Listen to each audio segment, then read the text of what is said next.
Welcome, everyone. Good morning or good afternoon, wherever you are. My name is Tom Williams, and I'm Director for Nature, Action and Water at the World Business Council for Sustainable Development. It's March the 22nd, which means it's World Water Day, the day in the year when we raise awareness of the importance and multiple benefits of water.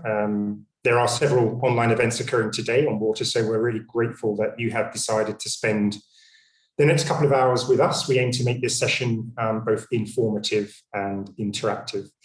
The theme for this year's World Water Day, as chosen by the United Nations, is Valuing Water, which coincides nicely with the We Value Nature 10-day challenge. We Value Nature is an EU Horizon 2020 funded 3-year project, which is ending this year. And it aims to support business and the natural capital community to make valuing nature the new normal for business. The We Value Nature campaign is a 10-day series of online events running until this Wednesday, providing practical insight on natural capital and business. There's a few more events on water today. I'll post a link in the chat where you can have a look at the 10-day challenge and see what events are coming up between now and Wednesday, and view some of the events that have taken part over the last few days as well. For those of you who are not familiar with WBCSD, we are a business membership organization of around 200 companies that all embrace and embed sustainability in their business models and in their governance. As articulated in our Vision 2050 strategy, the refreshed version of which will be launched this coming Thursday. And again, I'll put a link into the chat to that event. WBCSD is working towards creating a world in which over 9 billion people are living well within the planetary boundaries.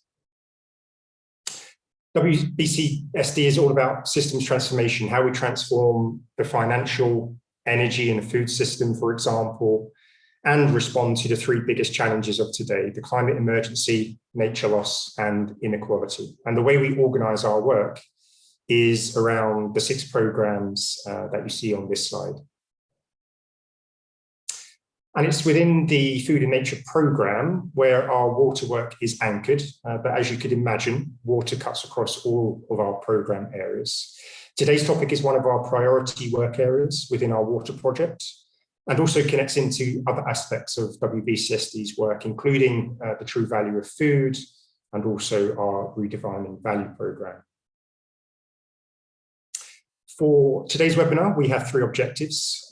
Firstly, to share some experience from business who have incorporated valuing water into decision-making. Secondly, through an interactive breakout sessions to really dig deeper and understand sector-specific issues and drivers for valuing water.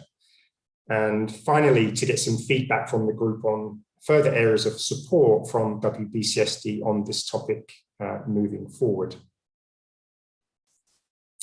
Our agenda is in 4 parts. We'll have a bit of background and introduction to the theme of valuing water and showcasing some of WBCSD's work in this field from my colleague Deepa. We then have 2 quite different case studies, one from the energy sector and one from the agricultural sector. Laurent from EDF and James from Natanz will provide those case studies from 2 of the biggest water users on a sector basis, so the energy sector and the agricultural sector. We'll then move into 2 breakout discussions. We'll have the help of Willemijn from Dunea and James from Natanz to help to facilitate those breakout groups, understanding those sectoral business drivers. And then we have an opportunity before we close up to hear from our colleagues at the Valuing Water Initiative. This is a Dutch government initiative which is bringing multiple stakeholders together to have a common understanding around valuing water. So we'll hear about some of their work, and also a bit of a call to action for business to engage in that initiative. As always, a little bit of housekeeping. You probably heard as you came onto the session that we are recording this, and we will be circulating it to WBCSD members post-recording. If you're not speaking, please do mute yourself. And of course, if you're invited to speak, please unmute yourself and put your camera on. Encourage you to use the chat function if you've got any questions, any comments. If you want to post any useful, relevant resources, please also do that in the chat function. As I mentioned, we'll make the slides and the recording available to workshop attendees and others after the workshop in about 48 hours time or so.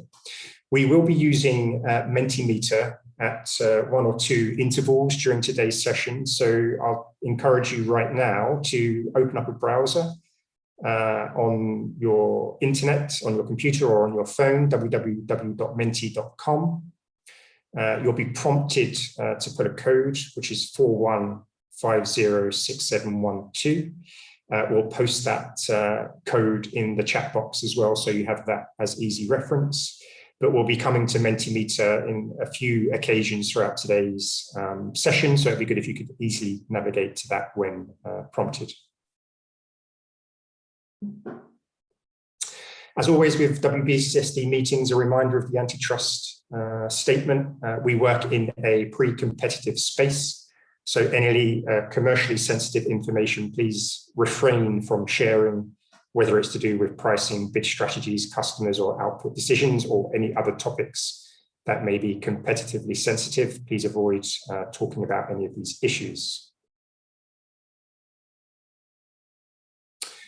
Okay, so this is the time to put the Mentimeter into practice. So hopefully one of my colleagues can just type in again the code into the chat box, so people can have that ready, and then go to menti.com.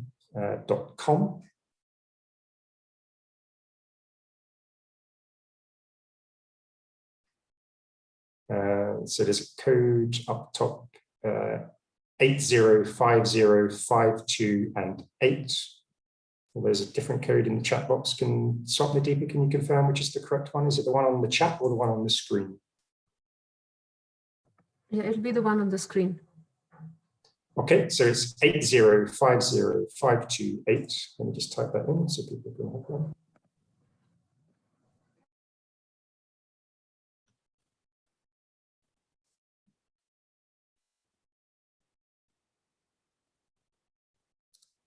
There we go. So just give you a moment to log in with the code. And as we kick off, what we'd really appreciate is for you to put in what valuing water means for you. What meaning, value does water hold for you in your personal capacity? So it'd be interesting to get some useful insights here. Delight, abundance. Oh, these are wonderful words to start off. Joy, fresh life, priceless health. So I think you can put in a few different words that immediately come to you, very positive at the moment. And I think this starts to reflect the multiple values that people derive from water. Water used as replenishment for recreational purposes, for business, for leisure, for religious purposes, spiritual. It has so many different dimensions, so many different meanings to different people. And I think we're seeing that reflected in some of the comments. I see some physical aspects in terms of sports, kayaking, some more philosophical aspects, hygiene, I see health. Excellent. Well, I think what these inputs really demonstrate, as I mentioned, are these multiple values of water. Every individual values water in a different way for a different purpose. And I think as we move through today's session, we're of course going to primarily be hearing about how business values water, but they can't do that without working with, engaging with other stakeholders, civil society, government as well, to reconcile these multiple different values and also how they inform decision making. We will come back to Mentimeter as we move through today's session. So do keep that window open on your phone or on your laptop, and we'll post the code again so you have that as easy reference. All right, well, thank you for those early inputs, much appreciated. We're now going to kick on with the agenda, and to provide a bit of background to the topic of valuing water and to show some of WBCSD's work in this space, I'm going to hand over to my colleague, Deepa. So Deepa, over to you. Thanks very much, Tom. So really what I wanted to do is to give you a very sort of brief background of the work that WBCSD has done on valuing water. WBCSD has actually been working with its member companies and partners for a few years now on this topic of valuing water. And some of the elements of the business case as to why actually businesses value water, that we have come across are here on the slide. And I wanted to kind of summarize them before I take you more into the what are the resources that we have developed and what is the ongoing work. So in terms of the business case, the first one is a lot of companies have actually used valuing water, and the different approaches and methodologies to actually build a better business case internally to act on water. So a lot of companies, for example, have used it to speak to their top management on why the company should act on water, or to actually build a business case for water savings projects internally. For example, some companies have applied specific indicators or specific allocation criteria to actually prioritize water savings projects for the companies using valuation approaches. The second one is companies have used valuation to ensure business continuity, for example, for securing their water supplies for continued business operations or for exploring new business opportunities. So it's a lot to do with, ensuring your own business continues or, flourishes basically in the context of new business opportunities that the companies may need to grasp. And the third one is a lot of companies have used valuation approaches to actually deal with external stakeholders and to deliver shared value. So water being a shared resource, valuation approaches have actually helped companies look at that shared value and provide a value that all the different stakeholders align with and agree for better water management, which obviously delivers benefits for both the company as well as the other stakeholders, including farming communities or competing water users, such as competing industrial or business water users for the company. Now, WBCSD actually came out with this guide for water valuation in 2015, in August 2015, which was actually a culmination of the effort of a lot of member companies, joint effort with a lot of member companies that we were working with at that point. And this was the document that actually gave some very specific guidance to businesses on what are the main concepts and techniques in relation to water valuation. It actually is a very hands-on resource for business managers to deal with valuation experts when they start valuing water within their operations. And this document also contains 25 different valuation related business case studies from different sectors of operations of companies that we have worked with. Now, today on the UN World Water Day, we have also been working, we've also released certain documents or certain publications or certain resources that companies can use. And one is that we have contributed to the UN World Water Development Report 2021, which has just come out, including contributing some case studies from the business world into this report. And separately, we have also published today a series of case studies from WBCSD member companies on the different approaches and methodologies that they have adopted for valuing water. Now, these different companies represent different sectors and have actually applied valuation approaches in their different contexts and in dealing with different stakeholders. So each of them have their different objectives and different approaches of using it.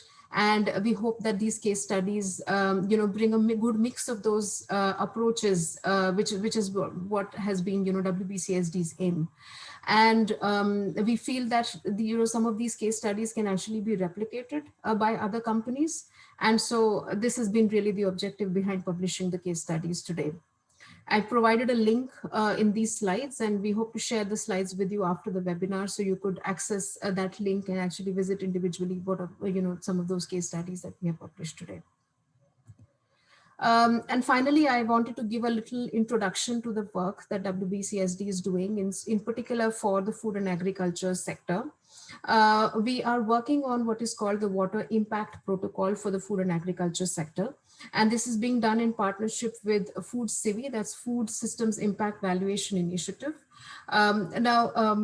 Last year, the Food Civi came up with this report on called the Valuing the Impact of Food, which actually highlights that for the food and agriculture sector, there should be some protocols that should be developed, impact protocols that should be developed, which actually provide, some approaches or methodologies that companies can use to understand where their major impacts lie and how do they give them value. So WBCSD is working, as a water team, we are working specifically on the water impact protocol, which for the food and agriculture sector will help them identify, help businesses in the food and agriculture sector, help identify where their major impacts on fresh water, as far as their dependence on fresh water is concerned, where are their major impacts and how can they provide value to them.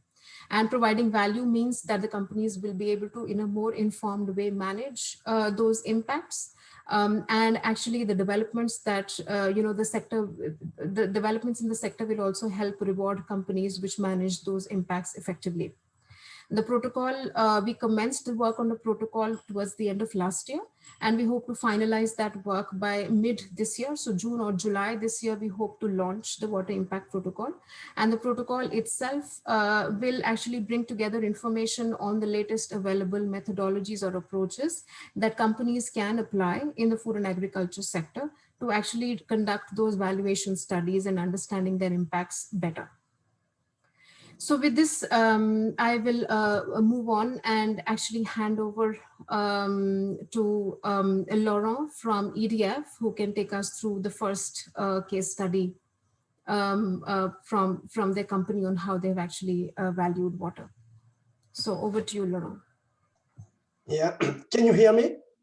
Yes. Yes, okay, because I have a trouble with my computer, so I switch on my mobile and computer, so if you can hear me correctly, it's good. Okay, good morning, everybody. So I will talk about valuing water in Durance Valley. So you can switch to the second slide, thank you. So Durance Valley is located in south part of France, and we have a river with 21 power plants and 30 dams on this river, with accumulated 2,000 megawatt peak of electricity, hydroelectricity, and big watershed, and with a typical climate condition and flash floods. So a lot of constraint around the management of water in this area, and a relatively water stressed area, especially during summer. So you can switch to the next one. Yeah, next one. Sorry for the animation. So just to say that we have done a study about value creation to look at all aspects of the value created by these hydro plants. And so I don't want to enter too much in detail, because I just want to focus on the saving waters we done with the irrigators, but just to say that there are a lot of different values created by these power plants. So the first one is about electricity, the second one is about drinking water, about tourism, about industry, irrigation. We will focus on this point. You can switch to the next slide, please.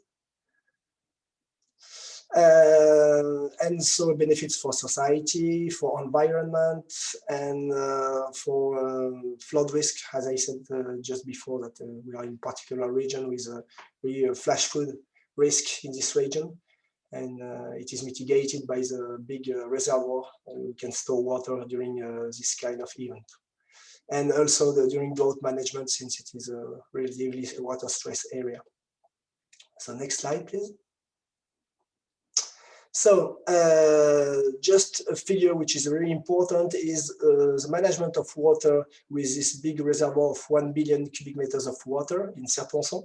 Maybe some of you have already visited this nice place. And in fact, we really use the hydropower system during the winter. And after we try to manage the level in the lake at the high level in order to have enough water for tourism during summer, and also water for irrigation and for agriculture, and especially in autumn. Next slide, please. Sorry, you can switch. Yes, you can put everything. Yes, thank you. Context of irrigation, in fact, is we have two reservoirs, one Serpenson and one Durance-Verdon dams.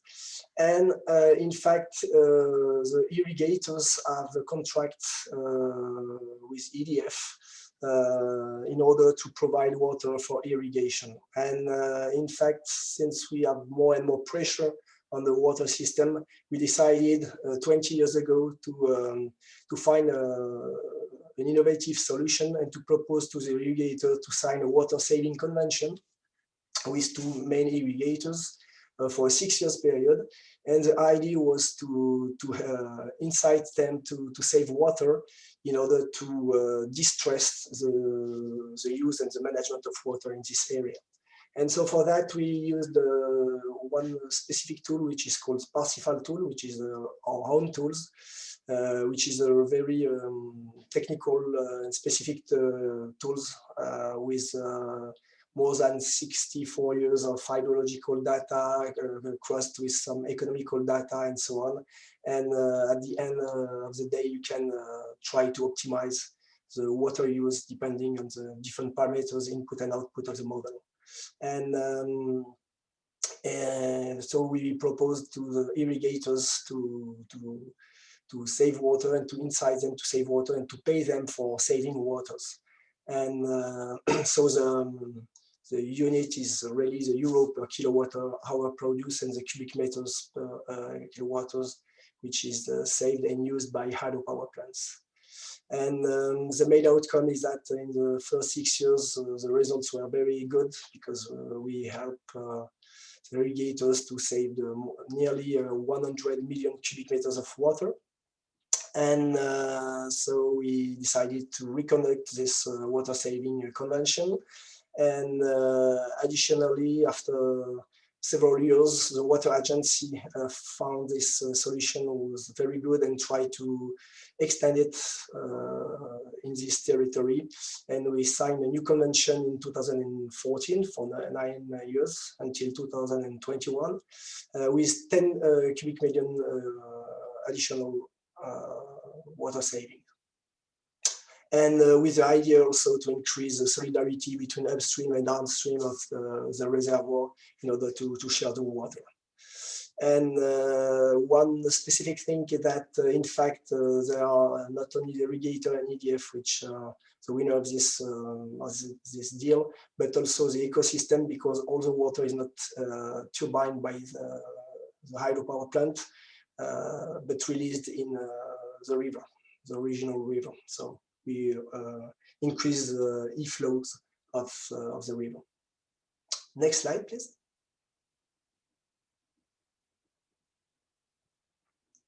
So what are the main key lessons?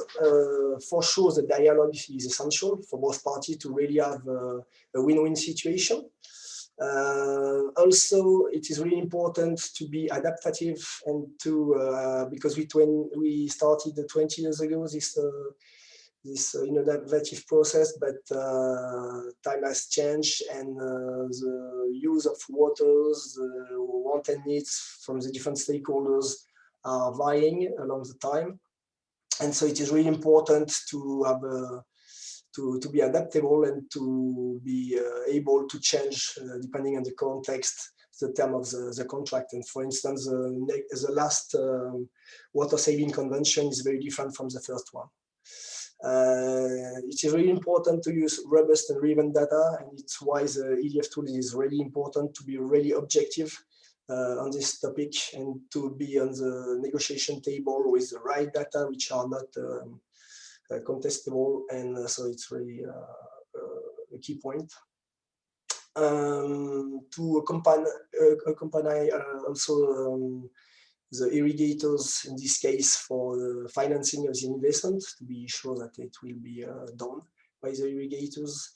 It is really important to monitor this water savings, and also to start with a moderate ambition and to increase the ambition along the time when you can see that the results are here and you can try to improve them. And also moderate ambition means also have limited numbers of stakeholders at the beginning and to extend to more stakeholders like we did in 2014, for instance, but not to start with too much stakeholders at the beginning. It will be too complicated to negotiate.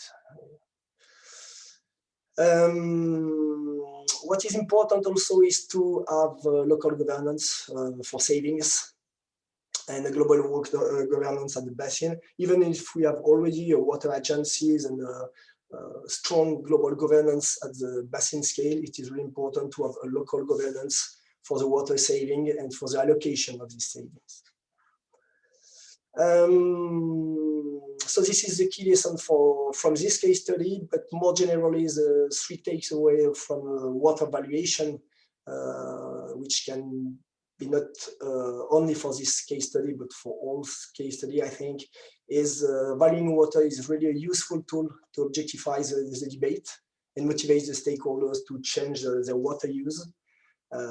Because if not, they will continue to do as usual. And so it is really a good incentive. Valuing water should focus on one topic. For instance, in this case, we focus on irrigation.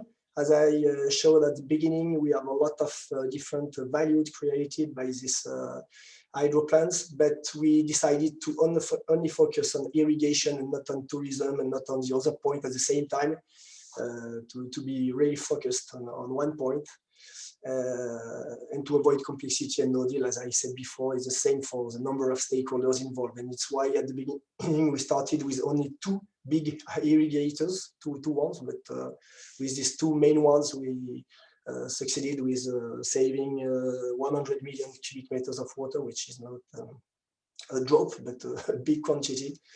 And dialogue is essential to explain and convince on the value interest of the approach. And when I said dialogue, it's not only at the beginning, but it is all along the process. And until now, we are still in a very close dialogue with the stakeholders to take into account want and needs and the new context, which is really an evolutive context, especially in the context of climate change.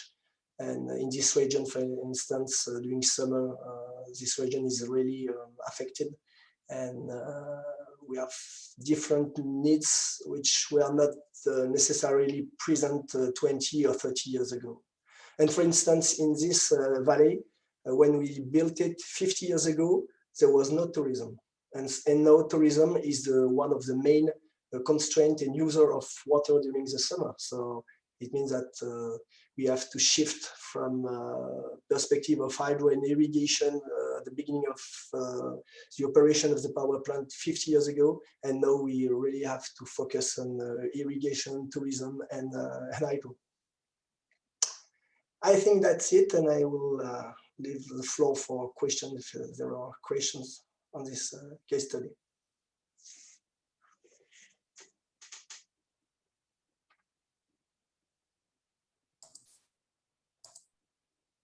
Thanks for that, Laurent. And I see a question coming in from Willemijn in the chat. Interesting case. Did you use an existing methodology or approach in this case study? If so, which one? Maybe, for example, the natural capital protocol or something similar. Any useful tools or methodologies that you applied? No, because in fact we started 20 years ago and this tool did not exist.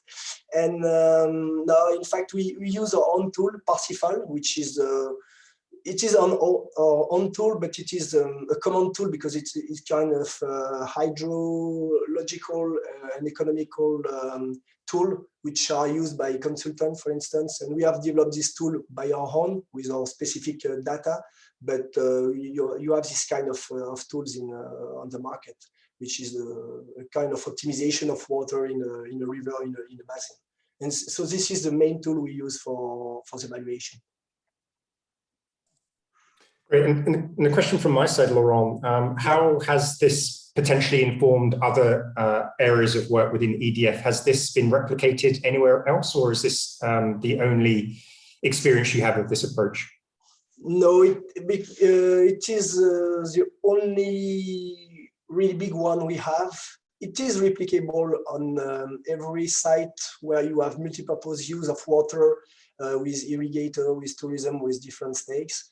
But it means you need a relatively large reservoir to have enough water to do this kind of water savings and allocation and so on. So in this valley, it is particularly interesting because you have also water stress during summer and so on. So it means that you have a number of conditions, which means that in this case, it is very relevant, and it can be used for any other kind of hydropower plant with multi-purpose use of water, and when you have a big reservoir to managing water. So, but for the moment, the really relevant case study is this one.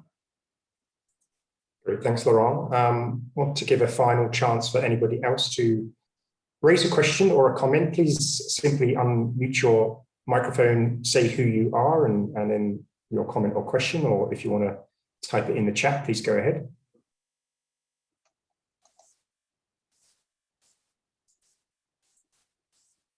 Okay, if we don't have any further questions or comments, we can move along. Just to highlight that the case study that Laurent just presented is also one of the 6 case studies that we published today on the WBCSD website that Deepa showed earlier. So you can go to the WBCSD website and find out more at your leisure. Let's move on to our second business case study for today. And we're going to move to India and hear from NATAMS. And we have James, who's the Chief Sustainability Officer at NATAMS. So James, maybe you can introduce NATAMS first and then move on to your case study. Yeah, thanks, Tom. And thank you for this opportunity. We're finding that a company like us having this kind of platform to both share and then also get feedback is proving really valuable. So very briefly about NATAMS, and maybe if you skip to the next, go on to the next slide, so come look at that. So we're a company in the Indian sugar sector. We're one of the newest members, operating about 2 mills in southern India. And we're working right at the base of the pyramid. So we're connected to about 30,000 smallholder farmers directly. We're anticipating that number could grow as we start to look at other crops as well. And we're operating in, I mean, the big thing for us here is a semi-arid, very drought-prone region, where over the past few years, droughts have had a significant impact on our operations. And so what was important for us was developing a program that would build resilience to that, but then also actually provide an opportunity. So I won't go too much on about India's challenges because I'm sure most people are aware, but some of the stats there can give that. People regularly say to me, well, isn't sugarcane a problematic crop given how thirsty it is and water intensive? And so India's big challenge with groundwater, it's having a significant impact. And people are right to raise that, and we recognize that when we kind of set out designing this program. But as well as kind of being problematic, it does provide a big opportunity for many farmers and people within the rural economy. And there is also plenty of science now coming out in terms of how can you, sugarcane can add a lot of value and how we can kind of change the practice to make it a lot more sustainable and contribute to those communities. So very quickly on our approach. So I tried to summarize our kind of our underlying theory. So we're very big on underlying theories and methodologies to kind of shape our direction. And this graph here on the right is massively simplified. There are a number of variables, which I'm sure people can appreciate, that do impact this, but we wanted to demonstrate and simplify it. So the big thing for us is the 3 circles there in the middle. So community and socioeconomic impact, and ecosystem health, and business operations. One thing we found was that water was kind of the master variable. That's the term we like to use within that. We're finding that there's kind of a correlation between water and how it links to kind of land and soil degradation. And so when we were designing our our approach to water, we wanted to really look at a way of how can we define and quantify those synergies between ecosystems, business operations, and the community aspect. So in terms of both farmer and household income. So if you could go to the next slide, please. We've got kind of a few examples here of our program. So this was the first that we started, which was a credit program for irrigation. So drip irrigation in India is heavily subsidized by the government. But despite that, many marginal farmers still struggle to access it. A point I should have mentioned at the start. So of the 30,000 farmers we work with, they're all smallholder farmers with an average land holding of just under 2 acres.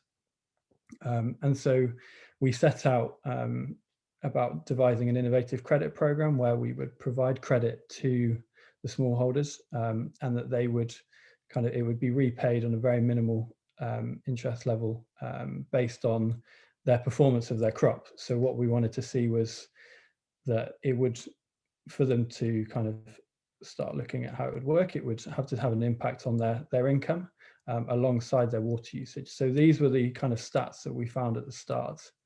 And it kind of returning to that first slide, is it's that, again, that link between the water, so the ecosystem, the farmer income, and then so where we've got yield an acre there, that transforms into kind of resilience in our value chain and productivity, because obviously the higher yield the farmers get, the more sugarcane we get to produce. Despite that, we think we did make mistakes and there was challenges, and we've kind of learned from. The first thing was having a really robust monitoring and evaluation platform, which when you're operating in last mile communities where it's very fragmented can be challenging. And so since then we've started to develop frameworks for that. And then another big thing was we weren't looking holistically enough. So drip irrigation has been often touted as kind of the silver bullet, but it's not that simple. We found that as well as being very beneficial when used right, it can be problematic if it's not managed properly and there's not the education there, and if you're not connecting it to the wider community and the wider watershed. So moving forward, we quickly decided, okay, how do we develop an underlying theory and tools to kind of shape that and place this within a wider, more holistic approach? So if we could go to the next slide, please. So about 2 years ago, we came across ICRISAT, so the International Crop Research Institute for the Semi-Arid Tropics, who are part of the CGIAR, UN mandated organization, and they're really specializing in building resilience in vulnerable drought-prone communities. And they've got over 40 years experience. And we were very lucky for us that their head office was, or main campus was 30 minutes from our head office, and about an hour and a half from one of our project sites. So we picked them because they've got proven impact on the mesoscale, operating right at that base with the most vulnerable communities. And what was great about them was we kind of tied it in also with our other work. So we were already at the time working with Solidaridad and the Netherlands Government Enterprise Agency. And so we very quickly devised a solution. So integrated watershed management, like I said, they've got plenty of experience with, but we wanted to add another layer. So rather than seeing it as a CSR, we wanted to say, okay, there's this theory on integrated watershed management. It's great, it's proven, it works, but can we translate that into a business environment? So so not just being a CSR initiative, it's actually adding value to our operations. And so what this includes is water harvesting structures. So we've constructed this year 56 water harvesting structures, which have managed to recharge around 19 million, I think, litres it accounts to, of water back into the system. And what's fantastic about this is it's not only having an impact in terms of farmers' wells, so we're finding farmers come forward and say that their bore wells and open wells who have for years been barren, there's a running joke within the community that if they dig any deeper, they'll hit oil, have started to fill up again for the first time. And then also domestically, so the picture there's one of the first and one of the largest solutions that check dams that we built, and the neighbouring village saw their central well fill up for the first time in about a decade, which wasn't originally expected, and was really great for us. But still then, that's only the volumetric physical element of water is only one aspect. Again, we realize that we've got to speak on the behavioral elements. So we would speak to farmers who would have their wells fill up, and immediately we'd say, okay, what are you going to do with this? And they'd say, well, we're going to use it, obviously. And so that's where we kind of, okay, we need to kind of re-strategize this. And so kind of in the business management literature on resilience, people talk of slacks, which kind of traditionally would be financial. We're kind of seeing it saying water, it's just the same applies. We need to have supplies. We shouldn't be operating in kind of efficient in terms of using all the water when it's there. We need to build up supplies. And so we're trying to spread that amongst the community. So that final bullet point there is on rural entrepreneurs and outreach. So actually this year we completely ripped up our operations on the ground.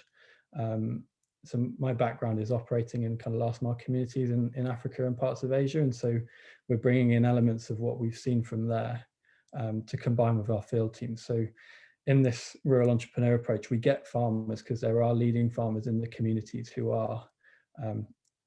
have a very innovative and have a very grounded approach to water, and they acknowledge the threat and what needs to be done. And so we're using them to spread outreach amongst the communities, and we're already finding that they're having far greater success than any of our field team have done over the past few years. So the next step for us is kind of scaling that up and making sure.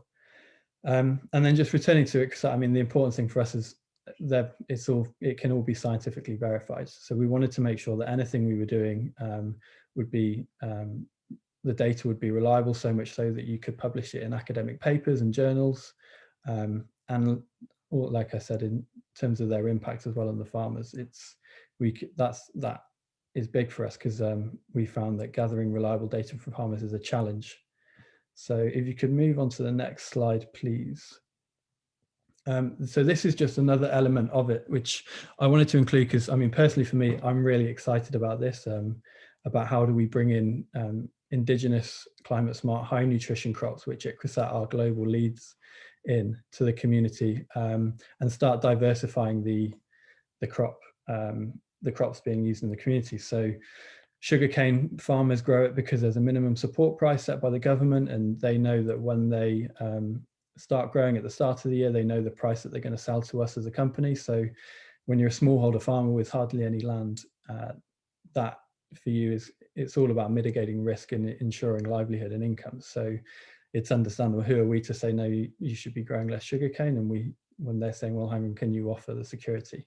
So what we're trying to do is bring in these crops kind of in a staggered approach. So this project, we actually want to see a decline in the area of land under sugarcane, but we want to see higher yields. So that would balance out. And actually from the early calculations we've done, we'd actually be producing and crushing more sugarcane as a result. So this project, this data is fresh from just 2 weeks ago, gathered by ICRISAT.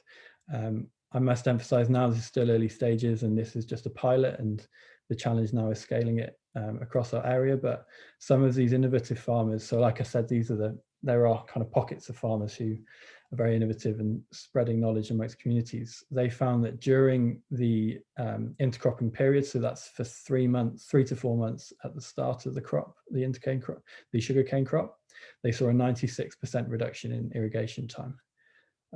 The reason being is sugarcane is not sensitive to over irrigation, although it does stunt yields, whereas chickpea or other crops and these legume crops, if you over irrigate, it actually kills the crop. So the farmers were having the incentive there was, okay, we need to irrigate responsibly here because we will kill the intercrop. And so we've got another, again, simplified kind of value chain or flow chart there. And so the intercrop's been great for us because additional income. We've got an arrow there to soil health. So chickpea, for example, contributes to the soil's ability to hold moisture. So that again means that they can reduce the irrigation time. Land degradation is another huge challenge, and I could give another a talk on equally on valuing land and soil health. And so, like I said, the reduced irrigation. So we're now kind of gathering the data. Okay, what's happened to the water table? So they're monitoring the bore wells, ICRISAT, at a number of sites. And then we're hoping to see an impact on sugarcane yield. So this farmer here reported a 30% increase in sugarcane yield. So we want to see how widespread is that and how replicable is this. So what we're hoping is in about 12 months time, we'd have a real big data set of verifiable data that ICRISAT can then start publishing papers. And then also myself, I'm doing a PhD on this project with ICRISAT. So I'm following this closely as well. So, and that PhD is with Cranfield Water Science Institute. So if you could go to the next slide. Now, important to mention here, this data isn't from our project, but this is kind of this is what we're looking to replicate. And this, when people say, how are you going to scale up and why are you scaling up? And what do you think it's going to look like? So this, again, is from ICRISAT, and this is in the Bundelkhand region of India, and it was a government funded program. And this really excited us. So what we said to ICRISAT was, how can we translate this data into our area? Sorry, can you go back onto the slide? Yeah, great.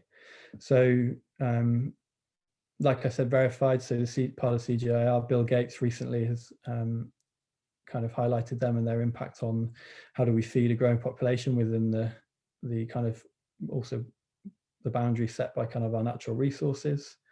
And so the first graph that grabbed the attention of our managing director was the one on the left, and that was about groundwater availability. So I'll try and summarize this. So the top line there is where the impact of interventions, and the bottom line is before interventions. So along the bottom there is rainfall, and we usually average about just under 800 mm of rainfall. And so we're seeing kind of a decline in groundwater tables. So what excited us was, okay, what would the 800 mm would result in roughly 40 mm of groundwater recharge, but that would rise to just under 80 as a result of interventions. And I forgot to mention, these interventions are very cost effective, very cheap, indigenous, were used by communities for hundreds of years, and for some reason have kind of gone out of their practices. And so that really excited us. And then ICRISAT linked that to impact on crop productivity, but not just one crop and not just cash crops, but a range of crops. So they don't grow sugarcane in this region. So we basically said to them, so we've got, say, wheat and barley there. What could the impact be for sugarcane? And so we're hoping by the end of this year, we'll be able to start kind of presenting some early stages data, so graph simile. And then again, returning to the farmer side, because ultimately we could have all the science in the world from the best scientists and really clever innovations and ideas, but if it doesn't resonate with farmers and the communities, then it's almost pointless, because they need to believe it needs to be communicated to them, and they need to see the impacts on their livelihoods, not just the direct operations for us as a company or the ecosystems. So primarily, even we had to say, okay, household income and the socioeconomic impact needs to come first. So this really excited us, was the impact on household income in the area. And this is in one of the poorest areas in India. And so I think they tallied it to around pre-intervention, the income from generated by agriculture in the region per annum was around $200,000 US. And after a 5-year period, this rose to just under $750,000 USD per annum from agriculture. So if we can replicate that on our level, then that is transforming not only our operations, but also the community as well. So next slide, please, just to kind of sum up. So in summary, the big thing for us is invest in tools. And by tools, I don't just mean digital solutions, which we are working on with. We set up Net Analytics, provide logistics and solutions to the sugar factories. Also indigenous solutions I mentioned there. So I think there is a danger of us getting so focused, and you see a lot of big headlines saying millions going into this very innovative, excited piece of tech, and that is important, but it's important not to forget the impact of indigenous solutions and the knowledge of communities in these local areas, because at the end of the day, they're the ones who are living in these areas and have a better understanding. And then very importantly for us is also we include kind of theory and methodology within tools. So the one thing which limited the impact of our irrigation program was we don't think we had a robust or clear underlying theory behind our work, which working with ICRISAT and Solidaridad and within the integrated watershed management framework, developed this framework which helped to shape our approach and direct our focus. And then the next point is investing in science and R&D. I mean, we're not the largest company, we don't have the biggest resources, but the value that this is generating already is even in the early stages is really paying off there. It's invaluable having data that is reliable, that we know can be trusted, and then we know that we can use to build on. And then the final point is investing in farmers and communities. So like I said in the last slide, we can sit here and we can debate with the scientists and we can say it's global leads and Bill Gates endorsed it, but the farmers aren't really fussed about that. So investments need to be bottom up. Farmers need to see the impact almost immediately, and then we need to communicate how it can kind of build in the long term. So that's what's exciting for me. Also, my background's from the kind of NGO or development space is, as a company, how do we recognize the true value of our assets by investing in the communities? Because it's not actually value for us doesn't sit in our factories, it sits in the surrounding areas and the communities. So that's a very brief summary about our work. I hope I've been clear, and any questions, more than happy to answer them.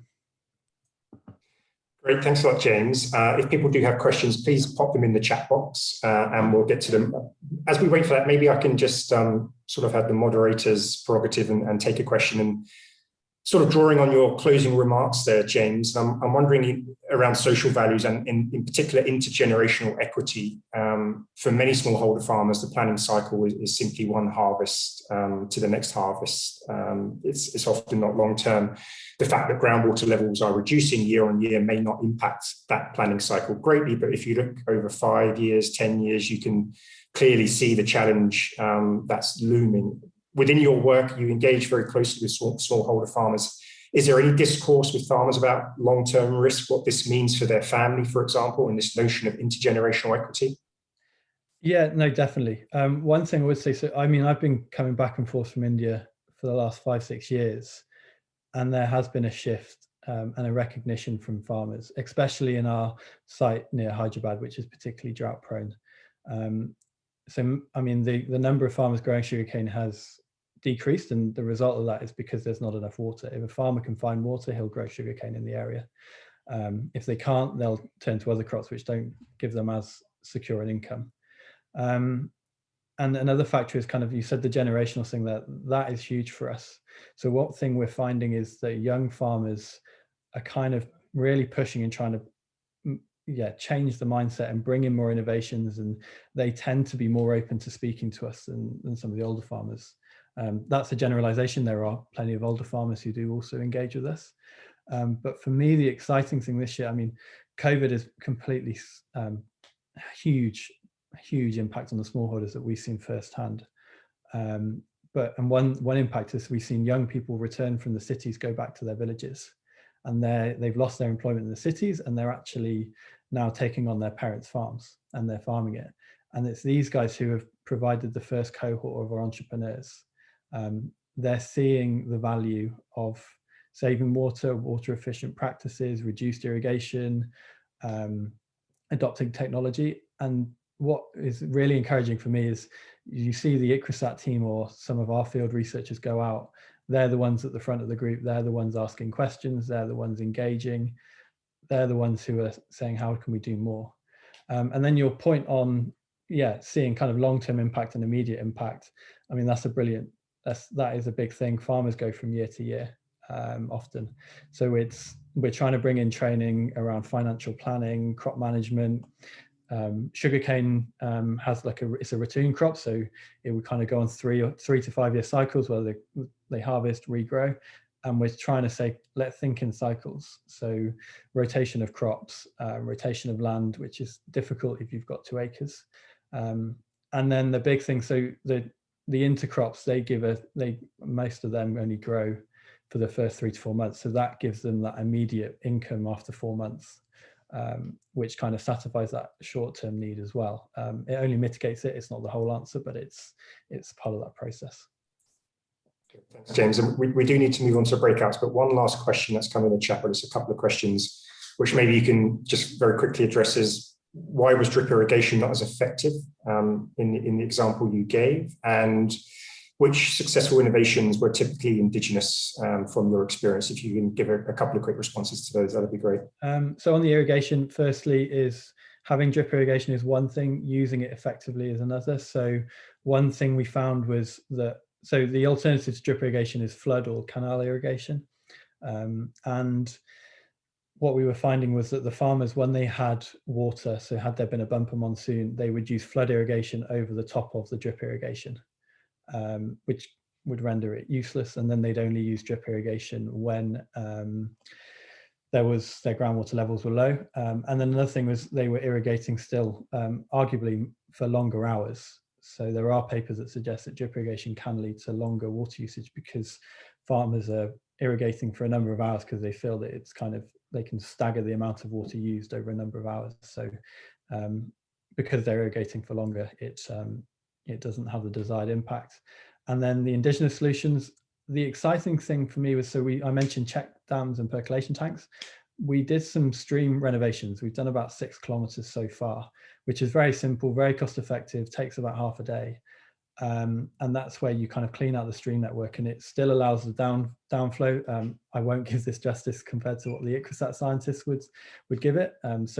But it kind of traps some water that would otherwise flow off downstream. So we've said, and it will kind of be wasted, and it percolates, drips down into the groundwater system, and then the surrounding fields, they see it go into their bore wells.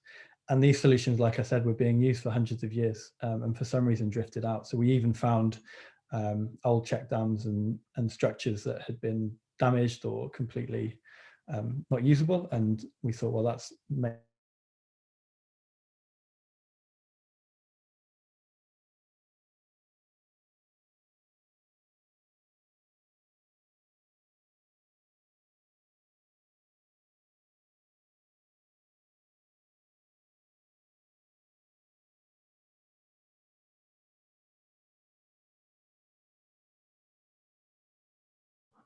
yeah, sorry, cut off them, but yeah. Great, thank you, James. I think we lost you for a second, but we got the main content, I think, of what you was describing. So thanks for that, James. And again, the NATAMS case study is one of the 6 case studies that we published today on the WBCSD website. So do go there to find out more.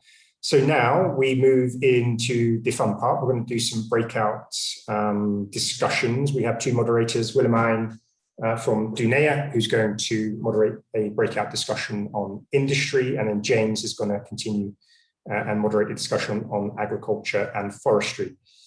Okay, some guidance on the screen in terms of the guiding questions that the groups will be discussing. I think these are really just to give a bit of framing to the discussion. It might veer off into other directions, that's fine. And now we're going to do some wizardry and allocate people to 2 different rooms. So we'll have about 20 minutes on the 2 breakouts, then we'll return back to plenary after those 20 minutes. So you'll soon get an invitation to join one of these breakouts. If you don't, you'll be left in this room and I'll be able to redirect you to one of the breakout rooms. So Deepa and Swapna, maybe you can... Tom, sorry, just so people will be given the option of choosing the room they like to. So we're not assigning anybody, we'd give them the option to join the one they like to. But we recommend at least businesses who are from a particular sector to join the one they belong to. Yeah. So I'm now creating the rooms, and everybody would get options on their screen. And also, just so you know, we'll be running these breakout rooms for 20 minutes. And when I close, you all will get a notification and you can come back to the main room.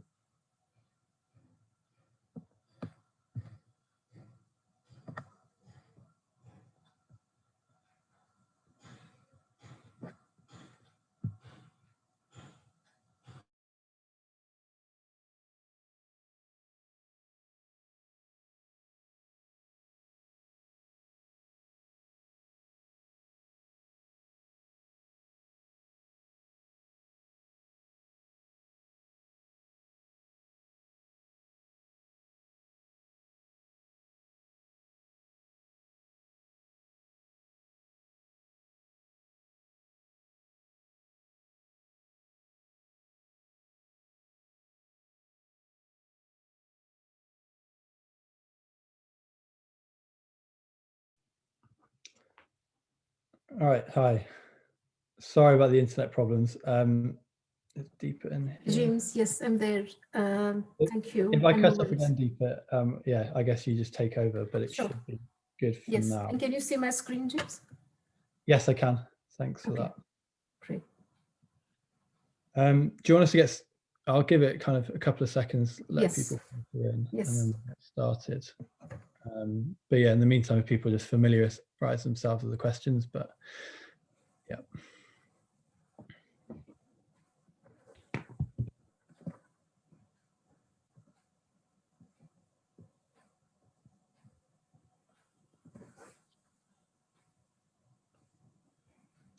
How many have we got? So that's 8. Yeah, and James, there are 8 more people who are still to kind of choose one room. So if I think we could just give a minute or so for them to do that. Sure. That'd be great.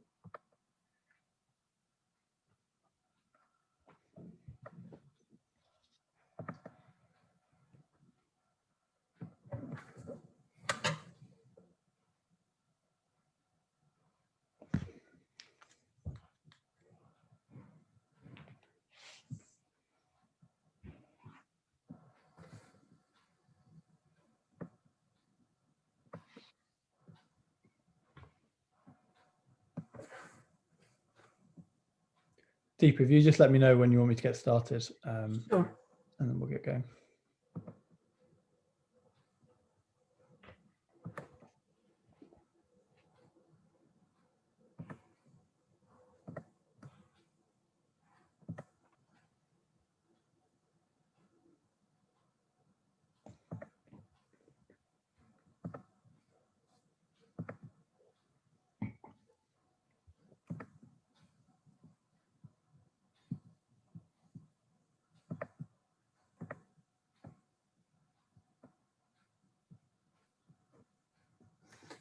James, I think we can start now. Get going. Right, excellent. So how many we've got? 11. Good. So yeah, thank you for joining this breakout session on agriculture. The main point is just to have a kind of an open discussion, but these kind of 4 questions will shape it. So I guess the way we'll do this is if you want to answer a question, unmute, raise your hand if someone else is talking, if you've got a point that you want to add, and then we'll go from there. So first question, within the perspective of agriculture and agribusinesses, what do we feel are the main drivers to valuing water within the sector? So again, I'll open it up to everybody. Unmute if you've got a point, and yeah, let's go.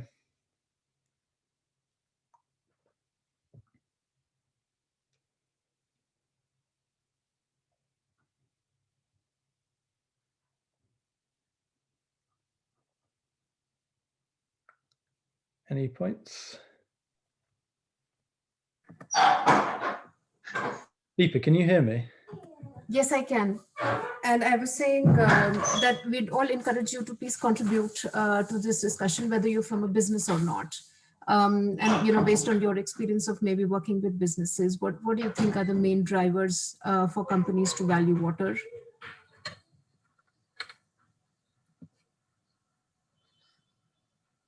I'm not a business. James, good morning. Thank you for your interesting introduction also. I'm working on the Valuing Water Initiative showcases analysis, and what we see in our showcases is that a social license to operate is often one of the business drivers for valuing water. So I don't know, maybe one of the businesses could react on that, or how they see it. Yeah, definitely. I mean, from our experience, I mean, it's the same for us and our mills. We have a license, but for us, it only focuses on the kind of within the boundary walls, and we wanted to kind of expand that towards the farmers as well. But it'd be interesting to see what other people think on that, or would want to respond.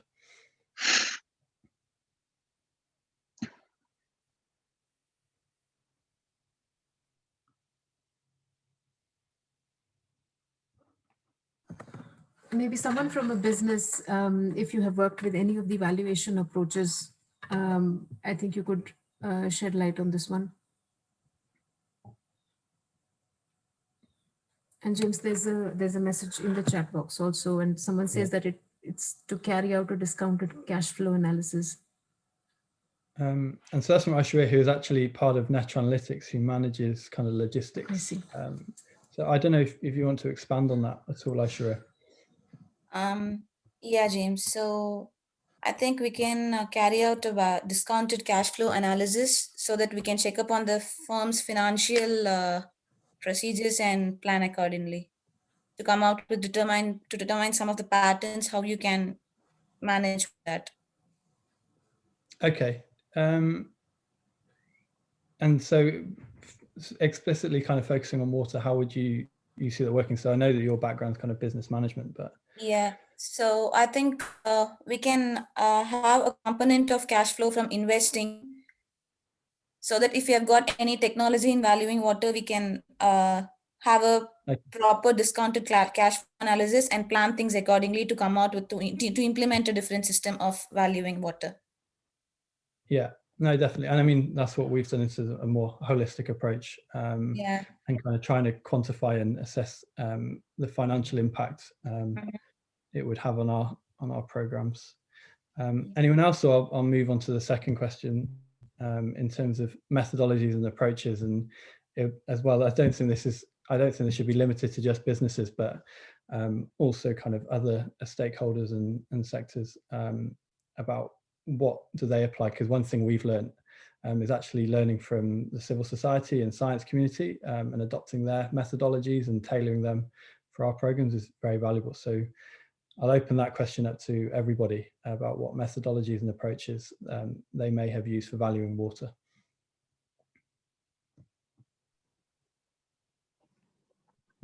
Yeah, so if I may,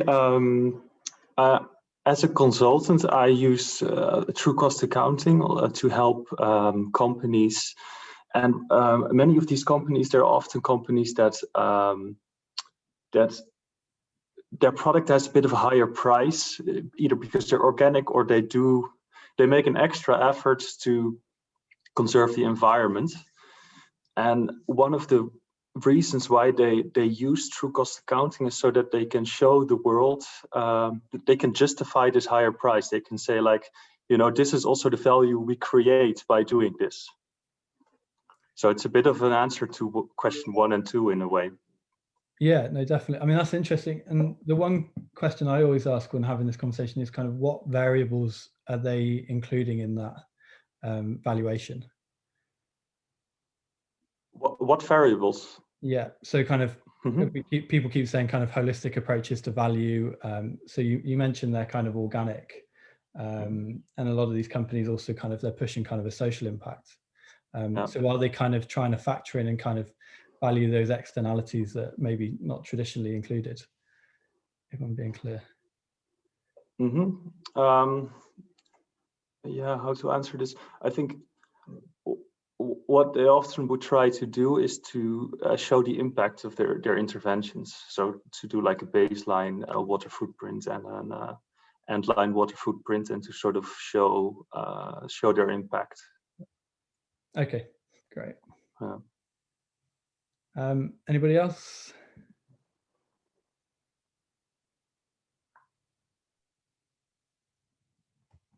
No, I'll move on to the next question. So what are the key issues in the way of businesses valuing water? But as well as businesses, I know that there are kind of lots of other stakeholders and research groups, for example, trying to define what the value of water is and kind of measure it. So I guess I'd open it up is what are the challenges when we're looking at valuing water?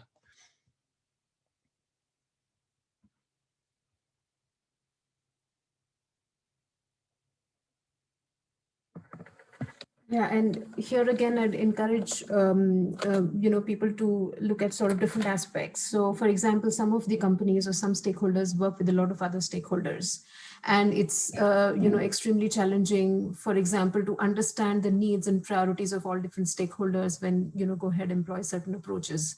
So, in this regard, can you highlight some of the challenges that some of you may have come across? In what is the value for you or what is it for the other stakeholders?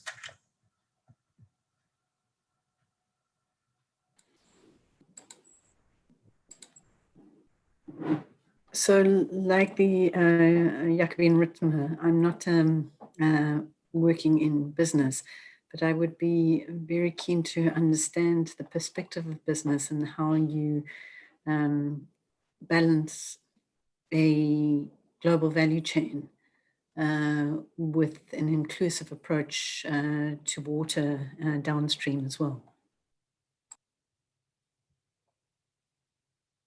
Yeah, are there any other companies? I mean, I've got my perspective that I can give as well, but does anyone want to jump in? And I want to give this opportunity for others to also contribute.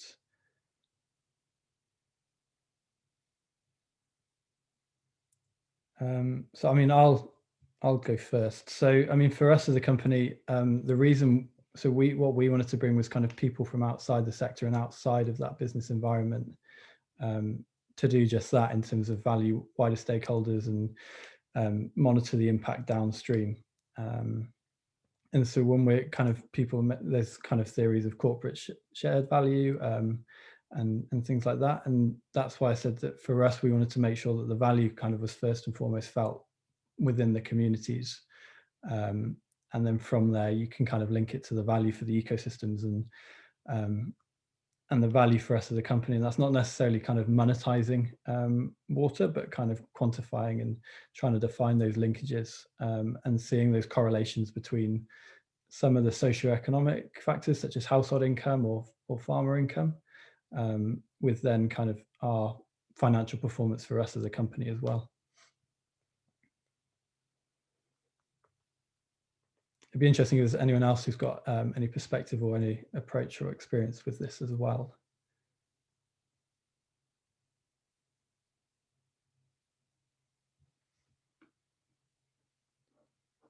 Or even deeper, if you've got any, I know you've been working within the WBC and water efforts for some time now, so it'd be interesting as well if you've got any points that you want to add on that.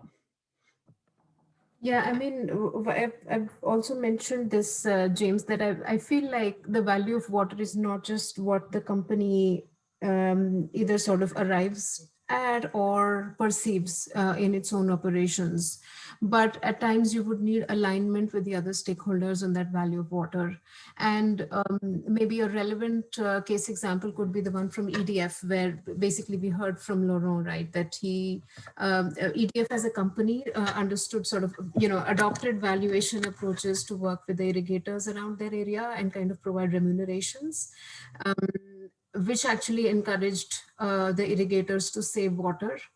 And so the alignment that the company needs with the other stakeholders, I think, may be a challenging process as it is. So engaging different stakeholders may, I think, be challenging. And in in the context of agriculture and forestry as well, because you would deal with farming communities who see it differently compared to yourself, who would who are a business. Yeah, definitely. I'd agree with that. That's why a turning point for us was working with ICRISAT, because they've got experience in kind of communicating and speaking with these community groups and making sure that they have kind of ownership over the program. So the big thing for us was the farmers kind of they'd want to expand the land under sugarcane use, whilst we want to see a reduction. And so how we found that how we were communicating it wasn't necessarily working, or wasn't working to the extent we wanted, and ICRISAT and with Solidaridad have completely transformed that. So that's why having those actors outside of the business community who have got more experience than we may have done have been really, really valuable. And then also, yes, just shaped our approach to make sure when we're saying value, it's far more holistic in that sense. Yeah. And also, I feel like a lot of companies also count on, issues that they face internally to really sell that value of water. So not all your internal stakeholders, basically ranging from frontline workers to top management and all the different divisions, functions that may be involved are necessarily aligned, let's say, on that value or that need to value. Yeah, 100%. As well. That's an interesting point. So our old field officer model, and traditionally in the sugar industry, is field officers are kind of incentivized just to get as much sugar cane to the factory as possible without looking at those wider, those externalities. So when we first started these programs, trying to use them to communicate the message and really drive the work on the ground was only going to get so far, because they were shaped by bias. A lot of them had their own networks and farmers that they would favour working with in the communities. So we took kind of a radical step to completely rip up and transform how we operate internally to make sure that it factors in that external element. So yeah, that's a good point. Does anyone else want to add on to that question, or any other questions for that matter, or else we'll move on to the final one.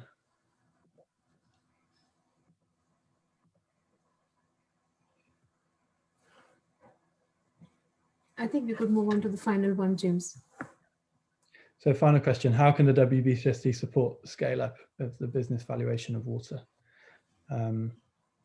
I can give my perspective. So we've been a member of the WBCSD now coming up to 18 months, and it's provided us with kind of structures and frameworks and really helped us clearly define firstly the theory behind the valuation of water, but then also ideas of scaling up. So one thing I really like engaging in these talks is the feedback we often get and the conversations it opens up with other companies, but not just companies, but other actors and groups that have experience in the scale up. And so, like I said, we're quite a new company, so we're always open to kind of critiques and suggestions for how we scale up our program. But it'd be interesting to hear from others as well, how they feel the WBCSD, and I mean other communities. I mean, I know there are other groups as well that that look to do it, and how these kind of organisations can help. So anybody else?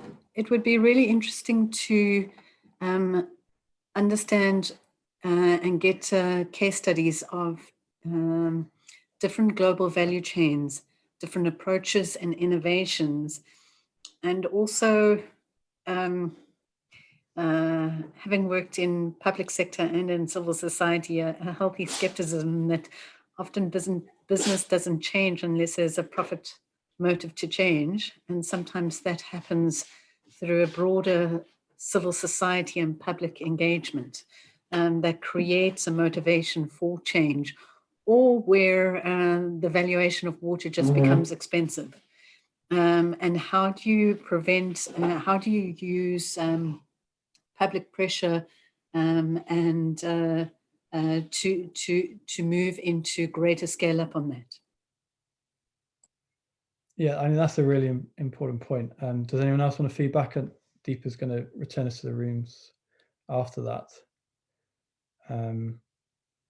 I think public, I mean, from my perspective, and this is one thing I'm saying, is in terms of significant scale up and transformation, public sector is vital. I follow a lot of kind of the development economists and people kind of talking about value, not just on water, but kind of that wider stakeholder value, and having that public sector there is key, specifically for us, particularly in kind of wider infrastructure and frameworks. Is our work can only go so far without that wider engagement and the support from the public sector and that wider infrastructure. So that's kind of one conversation we're having, and another benefit and bonus and why we wanted to work with ICRISAT was their experience in public sector projects, where traditionally private companies may engage as kind of a CSR initiative. We wanted to say, how do we partner with governments on the local level, but also wider at the state level, to kind of discuss and try and have this conversation on and incorporating this valuation of water within policy.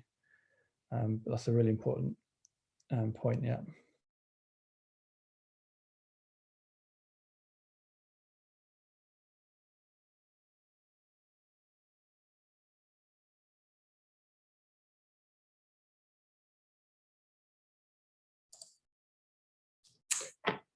Okay, everyone, thank you for coming back. That seemed to work hopefully quite seamlessly. We'll share the slides in a second. What we're going to move on to now is a little bit of feedback from the two groups. We're going to start with Willemijn, who was facilitating the industry group, and we've been referencing these WBCSD case studies that we launched today, as I've already stated, both EDF and NATEMS included. And I think, Willemijn, we've got two case studies from Dine, am I right? Yep. Excellent. So go to the website and see those. But in your group, Willemijn, what was sort of the headlines from your group discussion? Yeah, thank you, Tom. We had a good discussion, I think, on business drivers. Some are the more obvious: drought, non-availability of water, of course, business continuity, which is of course interconnected with that.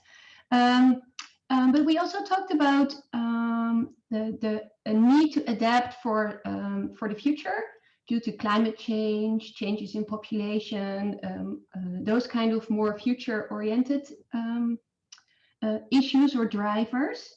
And in especially European context, it's also that water is still taken for granted. And valuing water, well, it needs to change. So that was very different in India, of course. So those are, we think the business drivers also depend on where you are geographically, because water is very different in different locations. So we had a discussion on that. We didn't really talk about the methodologies and approaches, although Ambika did shortly say the Valuing Water initiative that she will tell us more about later this morning or afternoon. And we talked about some key issues. And one of the things that was mentioned that was new for me was that also subsidizing water and energy can also be a driver for overwatering and not valuing water enough. And we also looked at water is strongly interconnected to many other transitions. For example, the energy transition, the food, nature, and water plays a role in all those transitions as well. So it's important to see how you frame the water, the valuing water and what it does for people. So we talked about that. And finally, about the scaling up and how to, the support of the World Business Council. We also talked about investors and how to engage them and to see if maybe disclosure, metrics, those kind of things can help in scaling up the solutions or the good solutions that we heard this morning and that are in the case studies and that are happening everywhere. So that was, in short, the summary of our session. Great, thank you very much, Willemijn. Touched on a lot of subjects there, and in the spirit of being inclusive, if anybody else wants to raise any additional points from that industry group, please just unmute your mic and speak up. Happy to take your further comments. If not, we can move over to James. James, what were the headlines from your discussion on agriculture and forestry? Yeah, thanks, Tom. So I'll just summarize. So the first question in terms of what are the drivers to valuing water, the world social licenses to operate came up, reputational risks as well.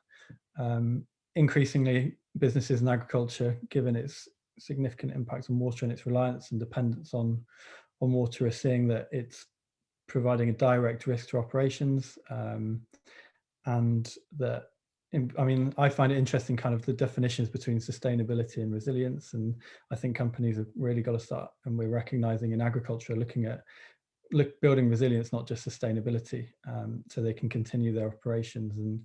And that doesn't just include kind of your internal business operations, it's also increasingly the impacts of climate change, which is most acutely, I think, being felt by water.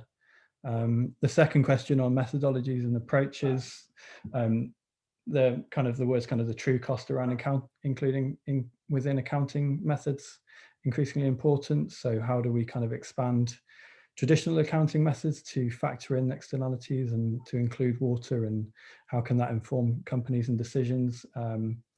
We had one comment where companies that people are finding is they're taking the extra effort to really try and communicate their impact on water, not just within kind of on their own operations and ecosystems, but also wider stakeholders and communities, and people that may not be directly involved in the value chain, but are linked and kind of share the resource.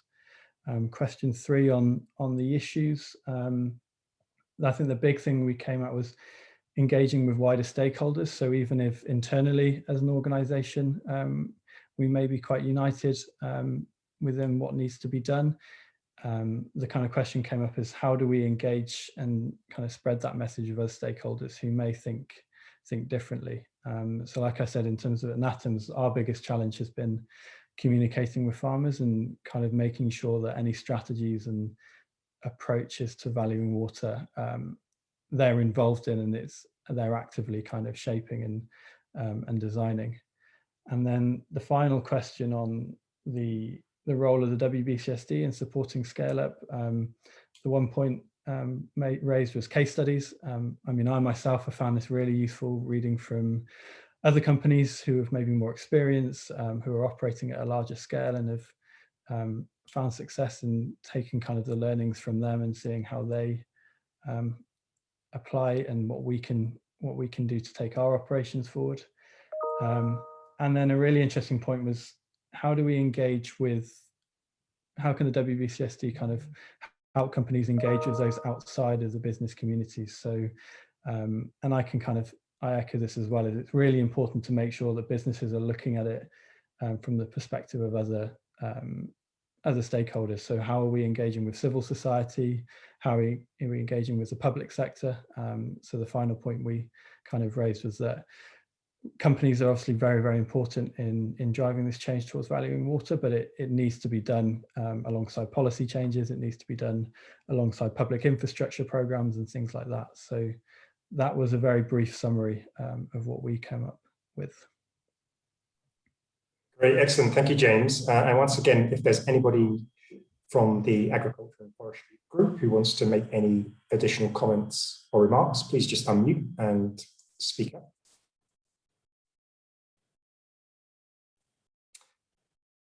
Otherwise, we can close this section of the webinar and move on. Thank you all for your participation in those breakouts. I hope you found it insightful and rich. And I think particularly some of those closing remarks about WBCSD's role really point the way forward for how we can support our member companies and business at large around this valuing water space. And I think these kinds of discourses where, yes, we've got business on the webinar today, but we've got representation from civil society organizations, from the public sector as well. But I think these are very healthy and fruitful discourses for WBCSD to be continuing to organize. And particularly in terms of how we engage outside of the business community, certainly WBCSD's role in the Valuing Water Initiative, which we will hear about more shortly, is one way that we can bring the voice of business into that multi-stakeholder platform. Really pleased to hear that people find the case studies useful, and we would welcome any others that would like to develop case studies to reach out to us, and we'll be happy to work with you on these case studies. We published 6 or 7 today, but we would like to publish more over the year. They're very, very short, just 2 pages, so do reach out if you are interested in those case studies. World Water Week is a big annual event that takes place every year. This year it will be moving online, and it will in part replicate the theme of World Water Day by having some focus on valuing water. So there will be many sessions that will be organized at World Water Week towards the end of August. WBCSD is engaging in the development of that program. You'll be able to find out more in terms of what the program looks like in a month or 2's time. But I'd encourage you to have that event in your agenda, because there will be many sessions that are addressing water valuation. I'd also like to reference some of the work that Deepa mentioned earlier, particularly the Water Impact Protocol. So this is focused on the food system. If you are interested in engaging on this work, either to provide inputs or to potentially apply it once the protocol is developed, do reach out to myself or Deepa, and we'll happily link you in. Our email addresses will be available at the end of the session, so you can note those down. But great discussions. We've also got detailed notes from those discussions, which we'll really use to inform how we move forward in this space.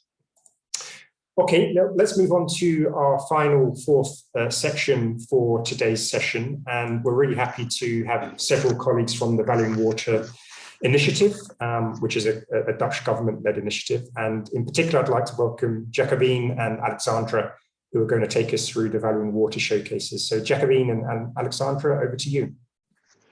Thank you, Tom. Good morning. Well, good morning, afternoon, everyone, wherever you are in the world. Thank you for joining this webinar. And I hope we can still keep you up to after 1 hour and a half, that we can talk enthusiastically to keep you online. Thank you for attending. So my name is Alexandra Freitas. I'm part of the Valuing Water Initiative team. And I'll be joined by Jacobin Ritsema, who will soon be speaking too. But before I jump into the presentation, I would like to ask Deepa if you could please go to Mentimeter, and I would like to ask everyone to reply to two more questions, if you don't mind. So the first question is, which group of stakeholders has the most fundamental role to promote transformation towards better water management?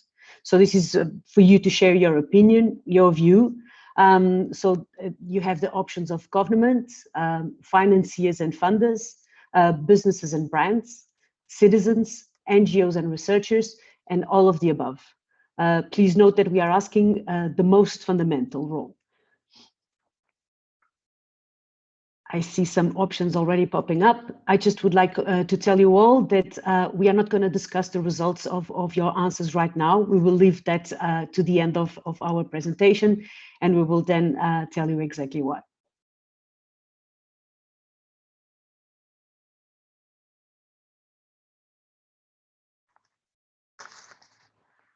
All right.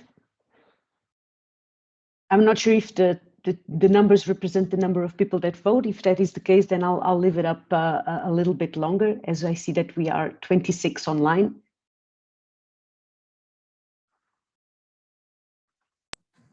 Yeah, and just as a reminder, you could all go to www.menti.com using your browsers and use the code 8050528 to answer the poll.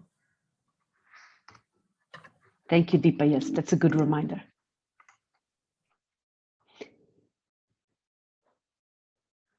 All right, I'm sorry, but we have to move forward. So, Deepa, can you move to the next question?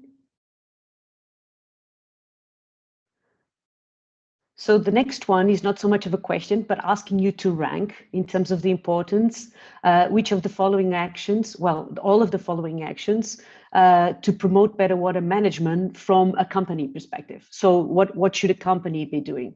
So please, well, they are ranked here, but it's not to influence you. So the idea is that you rank them in what you think are the most important. So engage with governments for better regulations on water, collect and publicly disclose data on water consumption and water pollution, promote and support sectorial platforms working with your competitors, invest in research and innovation, and support suppliers for better performance on water.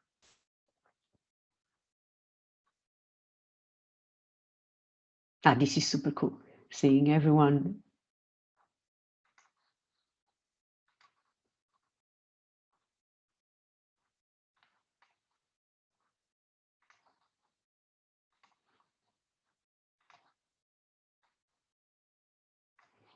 All right. It can stay online. As I said, we're gonna discuss them in the end. So please make yourselves available for 30 more seconds. But Deepa, maybe we could return to our presentation. So the first slide, please. As I said, I'm with the Valuing Water Initiative, and the Valuing Water Initiative is a Dutch government program. It was launched in 2019 after the High-Level Panel for Water from the United Nations and the World Bank approved the 5 Valuing Water Principles. But back then, the Dutch government was one of the signatories governments and decided to launch this program to try and see how can we put these valuing water principles into practice. And so the initiative is trying to add value to ongoing efforts. We are seeking collaboration. We don't want to be a competitor in the water space. On the contrary, and we are trying to do so by focusing on realistic and pragmatic goals, and by creating a value proposition to mobilize the atypical and mainstream actors. And one of the things that we are doing is trying to look at the work that has been done in the past, in the last decades, to try to promote better water management and better water sustainability. And we are looking at those stories with a values lens and a systems change perspective, to try and capture valuable lessons to all of us. So our approach is based on the valuing water principles, which I will not be describing in detail today, because I either assume that you are acquainted with them or that you will feel curious enough after this presentation to go and look for them. But there's one particular aspect of those principles that I would like to bring to the table, which is that the first principle says that we need to acknowledge that water has multiple values.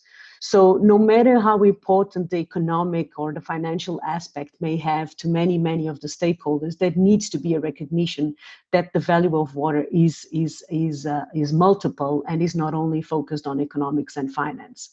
And the second principle, it's about the need to reconcile those values. But as I said, I will leave the principles here. But I would like to talk a little bit, just very shortly, on systemic change. So Deepa, if you could go to the next slide. And in a very simple way, if you look at this curve and try to imagine that this curve represents water security, which is a bit of sustainability and resilience, as James was saying, that it's so important to achieve. The systemic change goes through phases. And here it's simplified in 4 phases. There is a first phase where it's about awareness of the problem, and we call it the inception phase. And then it's when all the stakeholders learn about the challenge. And if you think about it, it may seem very obvious, but sometimes systems are still pretty much in this phase, when we say that the water users are still not aware of the risks and the problems that come by excessive water use, for instance. Then the second phase is about the first movers. It's the first project, the first initiative starting to show up, and there is some innovation and some new things put in the table. And then this allows the environment to create upscaling and collaboration, because people start to understand that isolated projects and initiatives are not enough anymore, that the different stakeholders need to sit together and actually work together in a collaborative way. And this is when well-organized multi-stakeholder platforms with ample resources are created, and then when transformation happens. And that's why you see that shift in the curve. It's because now there is indeed the conditions are met for a new normal to be created, and there is an institutionalization on the solutions. So this is very beautiful in theory, but how does this look like in practice? Deepa, if you could please move to the next slide. Thank you. We are doing this, we are trying to show how this works in practice by looking at very specific showcases. And we want to collect a lot of valuing water showcases, but for now we have managed to analyze 5, which Jacobine will talk about next after this slide.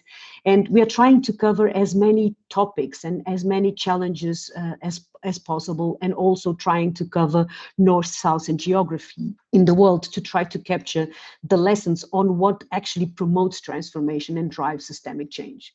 So the showcases that Jacobine is going to talk to you about are the Great Lakes Protection Fund, an initiative in the US that promotes innovation and research on solutions for better water management and better water quality.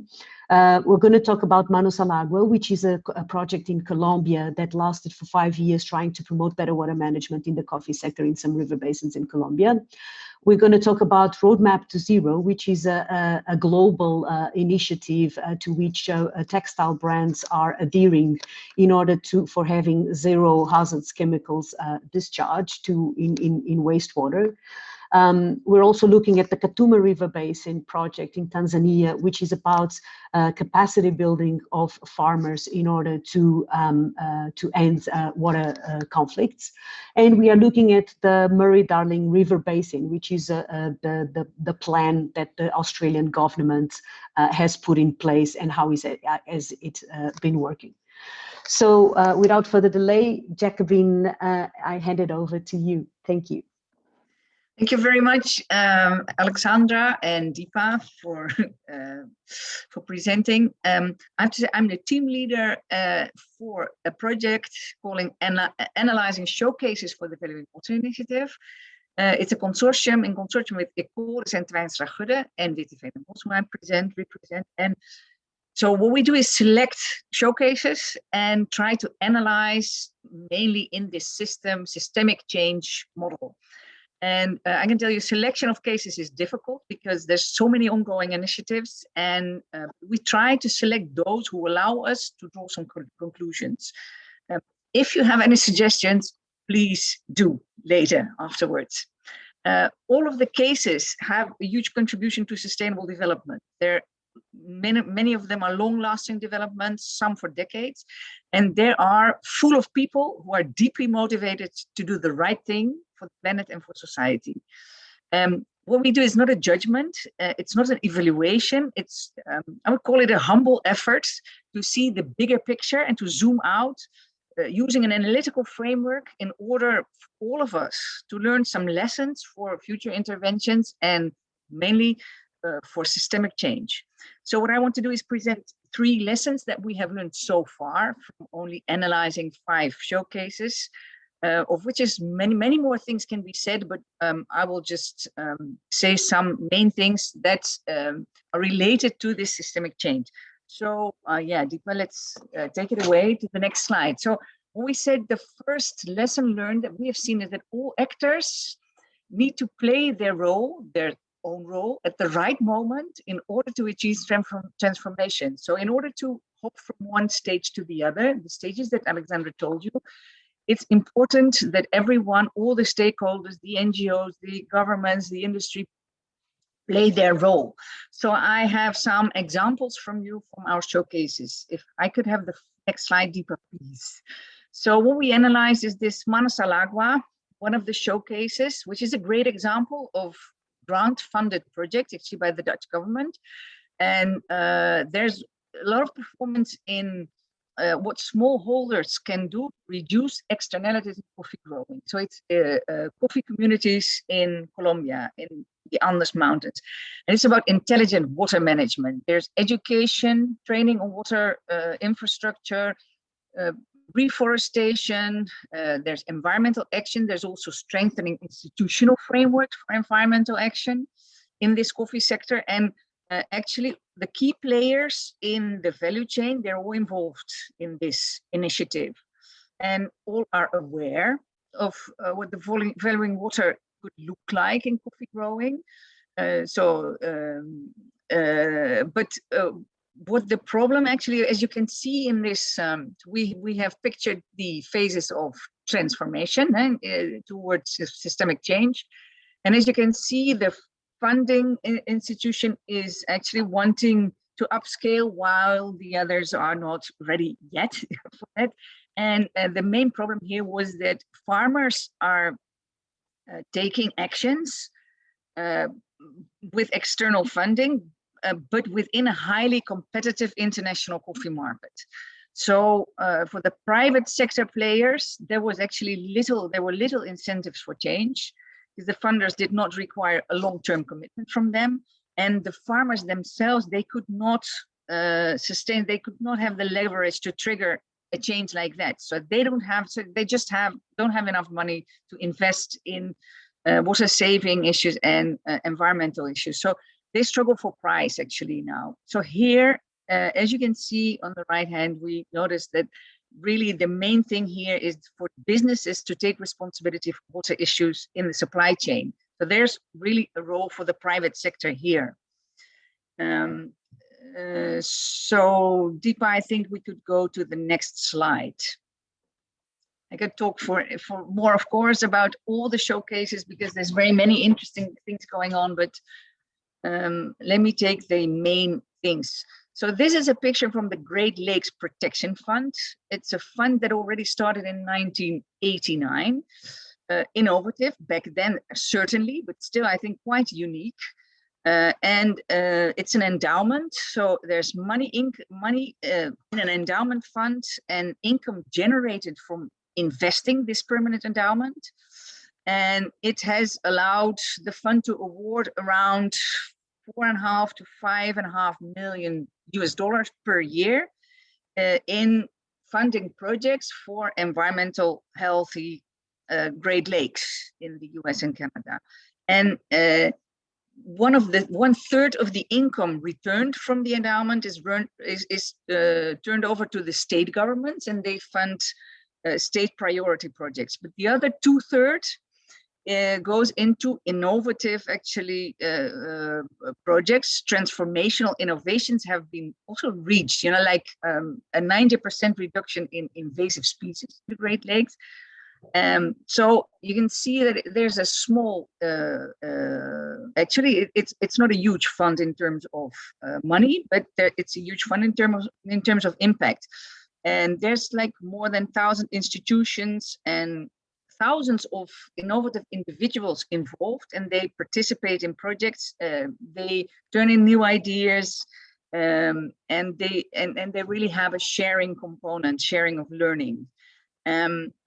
So the main thing that we saw here as a lesson learned, that as we noticed on the right side as the new normal, that the endowment is independent of any political agendas.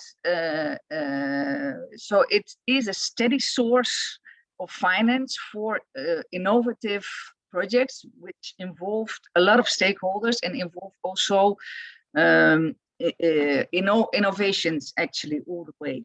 So what we saw is, collaboration with investor investors could lead to even bigger infrastructural projects and to more transformation of water management. So this is our lessons, first lessons from the Great Lakes Protection Fund. And let's go to the second lesson, Deepa, if you would, please. Yeah. A second lesson that we saw from these 5 showcases, that top-down interventions can really block transition to the next phase of sustainability and system change at a certain point. So what I would like to, the example that I would like to give is from the Murray-Darling Basin, which is the next slide. Yeah, thank you. So again, you see the phases in systemic change and the stakeholders and the phase the stakeholders are in, so the role they are playing and the phase they are in. And the Murray-Darling Basin Plan is a legal framework to enforce limitation of water use for human consumption. And there's a price on water, there are water rights, and there is a water buyback system. So there's an independent institution with the aim of buying back water to restore ecosystem health in the basin. And so in this way, the environment is giving a status and stake and an economic value. So what we see here is the value of environmental water is monetized, but in this example, cultural and heritage values are not fully grasped, and they're not incorporated actually in the plan's efforts. And you can see that many farmers and small businesses and communities and indigenous people, they do not yet see the benefits. They're actually, our colleagues already talked about that, especially James, I think, about really the importance of having the benefits on the ground. And so what you see, the top-down intervention has not reached, or actually the buyback has reached its limits, while the water availability and reliability for communities is still uncertain. And so there are protests, and there's quite a lot of criticism as well, although the plan at a certain point is working. So what we noted as one of the lessons, one of the important lessons that despite involvement of key stakeholders in developing the basin plan, that the resistance remains when socioeconomic interests are still at stake. So if you could go to the next slide, then I can tell you a little bit about Katuma River Basin. The Katuma River Basin is an IUCN-led program that promotes integrated water resources management through a multi-stakeholder process. So everybody was really involved. All water values were at the table. There were data gathered, established a shared vision for the catchment, local capacity built, and private investment enabled. So there's water users associations, investments by agribusinesses in sustainable practices. So the business is also involved. New irrigation schemes that lowered water price for farmers. So again, quite a clear win-win situation, benefiting livelihoods, but also ecosystems and the national park. So there was really water use efficiency resulted in an increased flow in the river, higher yields, better quality products, and improved relationship. So the water conflict was actually solved. But what we see is that in the long term, economic growth and related water demand will still be threatening the Katuma catchment ecosystem. And so it means actually that businesses should keep investing. As you can see on the right side, where we highlighted our lessons. Better management has been achieved, but businesses need to keep investing because the risk of overexploitation of water resources is still there. Okay, so let me go to the last lesson, the third lesson, for this moment at least. Crisis triggers change. So if you could go to the next slide, Deepa, please. This is the example of ZDHC, zero discharge of hazardous chemicals in the textile industry. So it's an initiative actually started with a campaign by Greenpeace, the detox campaign that triggered change in the textile industry. And that again in its turn triggered a collaborative initiative of industries in the textile industry, brought together 160 contributors within fashion and footwear industry to reduce the chemical